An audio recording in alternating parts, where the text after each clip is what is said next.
एक तरफ दिल्ली के मुख्यमंत्री और आम आदमी पार्टी के नेता अरविंद केजरीवाल और उनके साथी फिर से अपने पुराने दिनों में पहुंच गए हैं, यानी रामलीला मैदान। वहाँ रैली हो रही है और रामलीला मैदान में कथित महारैली के जरिए ये तय करने का प्रयास हो रहा है कि दिल्ली का बाप कौन और दिल्ली किसकी लुगाई। केंद्र सरकार से जवाब तलब किया जा रहा है, यानी उपराज्यपाल को अध्यादेश के जरिए जो अधिक ताकतवर बनाने का प्रयास केंद्र सरकार ने किया है, उस पर जवाब तलब हो रहे हैं। संसद में इस लड़ाई को लड़ने की तैयारी की जा रही है, समर्थन जुटाए जा रहे हैं। वहीं इस रैली से ठीक पहले भाजपा ने पूरे दिल्ली को पोस्टरों से पाट दिया है और पूछा है, केजरीवाल जी, हमें भी 45 करोड़ वाला आपका राजमहल देखना है। सरकारी आवास के रेनोवेशन पे सवाल उठाते हुए ये पूछा गया है, केजरीवाल के घर का रेनोवेशन 45 लाख का, जवाब तो क्योंकि ये पैसा तो मेरे टैक्स का है। तो कुछ लोग ये भी पूछ रहे हैं कि जिस सिब्बल को, यानी कपिल सिब्बल को अन्ना आंदोलन के दौरान केजरीवाल ने मंच से भ्रष्ट बताया था, वो सिब्बल केजरीवाल के रामलीला मैदान के मंच पर क्या कर रहे हैं। तो ऐसे में सबसे पहले ये टटोलते हैं कि केजरीवाल के रामलीला मैदान में कहा क्या जा रहा है, क्या सुनाया जा रहा है, कौन लोग जुटे हैं और सुनने वालों को रिस्पॉन्स क्या है। मुझे याद है 2014 से पहले जब हम यूपीए सरकार में थे, उस समय अरविंद केजरीवाल जी हमारी मुखालफत करते थे और हमें लगता था कि गोदी मीडिया उनके साथ है। लेकिन समय बदल गया, सरकारें बदल गई, प्रधानमंत्री बदल गए और गोदी मीडिया भी शिफ्ट कर गया। अब गोदी मीडिया सरासर मोदी जी के साथ है। कई और चीजें भी बदल गई। उन्होंने कहा था कि आपने कांग्रेस को 60 साल दिए, केवल हमें 60 महीने दो कि हम हिंदुस्तान की कायाकल्प बदल देंगे, हिंदुस्तान को बदल देंगे, हिंदुस्तान को इतना प्रगतिशील बना देंगे, इतना प्रगतिशील बना देंगे कि विश्व देखता रह जाएगा। 60 महीने नहीं, उनको लगभग 120 महीने मिले और इन्होंने हिंदुस्तान का नक्शा बदल दिया। इनको केवल मीडिया ने, उन्होंने केवल मीडिया को गोदी मीडिया नहीं बनाया, सब संस्थाओं को गोदी बना दिया। चाहे वो इलेक्शन कमीशन हो, चाहे वो ईडी हो, चाहे वो सीबीआई हो, चाहे कोई भी संस्था हो, जुडिशरी के अलावा इन्होंने सबको अपनी गोदी में बैठा दिया। उसका नतीजा यह क्या हुआ कि लोकतंत्र खतरे में है, भाईचारा खतरे में है और जो इनकी मन मर्जी होती है वो ये करते हैं। आज मैं आपके सामने एक निर्दलीय सांसद के रूप में खड़ा हूं और मैं सोचता हूं और जानता हूं कि वक्त आ गया है कि सभी विपक्षी दलों को एकजुट होकर मोदी जी का सामना करना होगा। जिस तरह से मोदी जी शासन चला रहे हैं, मुझे नहीं लगता कि कोई भी सरकार बच पाएगी। आपको याद होगा कि हमेशा मोदी जी मंच पे कहते हैं कि मुझे एक डबल इंजन सरकार चाहिए। अब डबल इंजन सरकार का मतलब क्या है?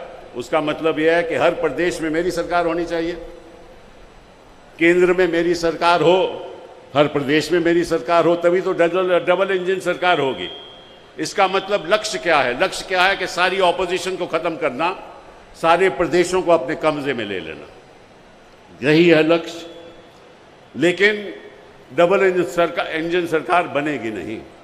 मैं आपको आज एक बात बताना चाहता हूं कि ये सरकार डबल इंजन सरकार कभी हो ही नहीं सकती, केवल ये डबल बैरल सरकार है। डबल बैरल क्यों? कि एक बैरल तो ईडी और दूसरा बैरल सीबीआई। आज एक काला अध्यादेश लाकर नरेंद्र मोदी जी की सरकार सुप्रीम कोर्ट के 5 जजों के फैसले को बदलना चाहती है। माननीय सर्वोच्च न्यायालय के 5 जजों के फैसले को बदलना चाहती है। दिल्ली के 2 करोड़ लोगों का अधिकार छीनना चाहती है। इस काले अध्यादेश के माध्यम से लोकतंत्र को खत्म करना चाहती है, दिल्ली की सत्ता को खत्म करना चाहती है। तो मैं आज इस रामलीला के मैदान से नरेंद्र मोदी जी से कहना चाहता हूं, तुम अगर दिल्ली की सरकार को बदलना चाहते हो, दिल्ली के संविधान को बदलना चाहते हो, तो दिल्ली और देश की जनता केजरीवाल के साथ मिलकर तुम्हारी सत्ता को बदलने का काम करेगी, तुम्हारी सत्ता को बदलने का। आज ये कोई शक्ति प्रदर्शन नहीं है। आज सिर्फ हमने जनता तक ये बात पहुंचानी है कि कैसे आपके अधिकारों को छीना जा रहा है। आप धूप में, आप धुंध में, ठंड में, गर्मी में खड़े होकर पोलिंग बूथ पर लाइन में लगकर वोट डालते हो कि ये मेरा पसंदीदा नेता है, मैं इसको अपने हल्के से विधानसभा भेजूंगा तो अच्छे कानून बन के आएंगे, मेरे इलाके का काम होगा। लेकिन मोदी साहब, ये भाजपा वाले ये चाहते ही नहीं है इनके बिना किसी और की गवर्नमेंट बन जाए। अगर चुनाव से भाजपा की गवर्नमेंट किसी राज्य में नहीं बनती तो ये उपचुनाव से बना लेते हैं। उसके 25 खरीद लो, 30 खरीद लो, फिर दोबारा उपचुनाव करवा लो, बाई इलेक्शन करवा लो, फिर कह दो राज्यपाल को सुबह 4 बजे जगा लो, जी ओथ सेरेमनी है, एक बार मुख्यमंत्री को ओथ दिलवा दो, बाकी बाद में देख लेंगे। ये चल रहा है। बीजेपी, भारतीय जुगाड़ू पार्टी, ये जुगाड़ करते रहते हैं कोई ना कोई। कई साल के बाद आज हम लोग रामलीला मैदान में इकट्ठे हुए हैं। आज से 12 साल पहले, 12 साल पहले इसी रामलीला मैदान में इकट्ठे हुए थे हम लोग भ्रष्टाचार के खिलाफ। इस मंच को मैं नमन करता हूं, यह बहुत पवित्र मंच है। आज से 12 साल पहले भ्रष्टाचार के खिलाफ इकट्ठे हुए थे। आज इसी मंच से एक अहंकारी तानाशाह को इस देश से हटाने के लिए फिर से इकट्ठे हुए हैं। दोस्तों, तानाशाही को खत्म करने के लिए फिर से इकट्ठे हुए हैं। और जैसे उस वक्त भ्रष्टाचार के खिलाफ आंदोलन हमारा सफल हुआ था, आज इसी मंच से जो आंदोलन शुरू हो रहा है, हमारे देश के अंदर जो तानाशाही लाई जा रही है उसे खत्म करने का जो आंदोलन शुरू हो रहा है, जनतंत्र को खत्म करने का जो आंदोलन शुरू हो रहा है, संविधान को बचाने का जो आंदोलन आज शुरू हो रहा है, बहुत जल्दी इस आंदोलन को भी सफलता मिलेगी। दोस्तों, 11 मई, आज 11 जून है, आज से 1 महीने पहले 11 मई को देश की सर्वोच्च अदालत, सबसे बड़ी अदालत सुप्रीम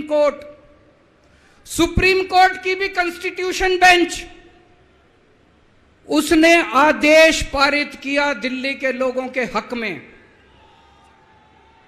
और उसके 8 दिन के बाद, 1 हफ्ते के बाद 19 मई को देश के प्रधानमंत्री ने सुप्रीम कोर्ट के आदेश को खारिज कर दिया। दोस्तों, देश की सबसे बड़ी अदालत के फैसले को प्रधानमंत्री ने खारिज कर दिया। प्रधानमंत्री कहते हैं मैं सुप्रीम कोर्ट को नहीं मानता। देश के प्रधानमंत्री कहते हैं मैं सुप्रीम कोर्ट को नहीं मानता। 75 साल के भारत के इतिहास में पहली बार एक प्रधानमंत्री आया है जो कहता है मैं सुप्रीम कोर्ट को नहीं मानता। पूरे देश के लोग स्तब्ध हैं, पूरे देश के लोगों को यकीन नहीं हो रहा। इतना अहंकारी प्रधानमंत्री,